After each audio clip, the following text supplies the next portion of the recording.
Hey folks, welcome to another Triple T Thursday. For those just joining us, that's Tools, Tips, and Talk, where we'll discuss info for the knife maker. In today's episode, we're going to finish our Takedown Bowie knife. So we're going to finish the fittings, going to hot blacken those, and do the etching and get it all put together. Stay tuned, folks.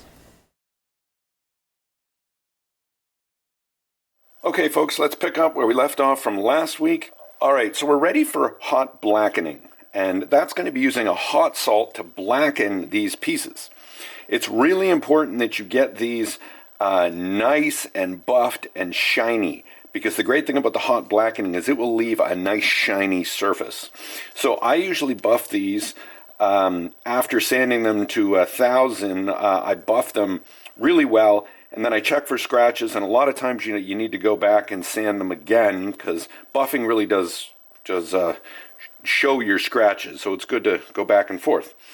I've also cleaned them all with acetone. You notice I'm wearing gloves so I don't get any fingerprints on them. For the actual blackening is going to be done in a pot like this. This is a stainless steel pot. You can see I've used this a few times. The salt's all crusted to the outside. This salt is a relatively low temperature salt. It's going to be, I believe, 280, 290 degrees when I do this. So it's not too hot. You could even do a blade in this. So I'm going to be heating this on a kind of a grill. You'll see it. And this is, for those that are interested, this is Ultra Black 400 from EPI Electrochemical. And that's what I use for the blackening. It does require this cleaning solution, so I'll be soaking these parts in this cleaning solution, and you dilute this with water. It's kind of like a degreaser.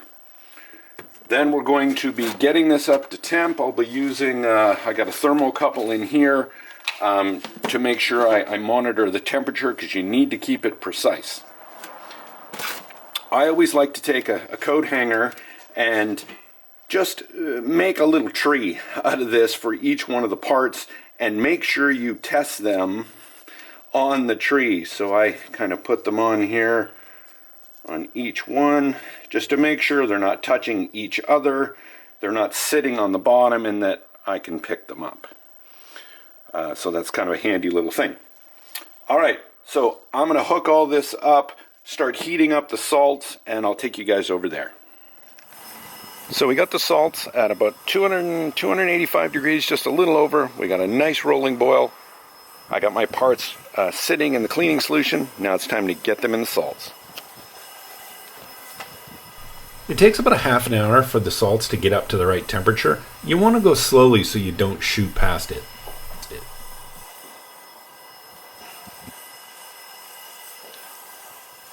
They'll stay in here for 15 to 20 minutes. After the salts have been in there about 15-20 minutes, or you reach the desired color, you want to immerse them in cold water, and that's what I'm doing here. So the parts are in water here, just cooling off. I'm going to get them in, this is mineral oil, but now's our first chance to get a look. Whoa. Very cool.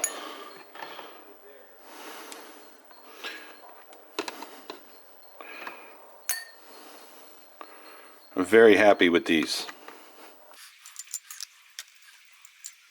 So I'm ready to put my maker's mark on the blade. I've got it all taped up, have some salt water solution, and I've got my battery charger set at 10 amp. So just going to wet this and then take most of the water off it. That should be good.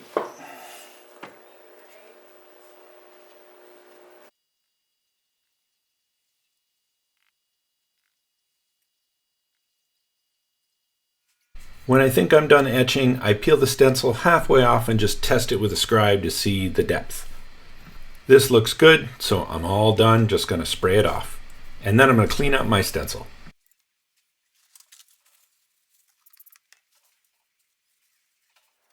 Now with my maker's mark complete, I'm ready to finally hand sand the blade all the way to 1000. On this last grit, I like to use a piece of leather behind my sandpaper just to smooth out all my lines. It doesn't wash out your plunge lines. I've sanded the blade to 1,000 and now we are ready to etch it. Today I'm trying something new. Coy Baker from Baker Tool and Forge was gracious enough to send me over a jug of this gator piss. And if you're not familiar with this product, it is basically a custom etching solution. It's not ferric chloride. It has some other additives it says on the back without saying the exact proportions. It's a little bit different than my usual etching process. So I'm just going to follow what it says on the back, which is 3 20-minute etching cycles. I've got it in this container. I'm going to do my usual and just rinse it with distilled water before it goes in. Let's see how it does. Here are the results from the gator piss. After following the instructions precisely and even watching the video, it didn't quite turn out as dark as I expected. I ended up redoing it with ferric and coffee, and I think I got it quite a bit darker. It also seems a little more resilient to me. I'm not getting anything coming off on a cloth. I'll have to try this again on a future project, but for now, I'm going to stick with my regular process.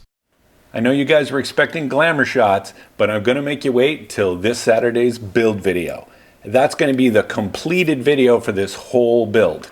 And please, go watch the whole build video. Don't just fast forward to the end to the glamour shots. It helps me out if you guys watch the whole video. Thanks, folks. We'll see you on the next one.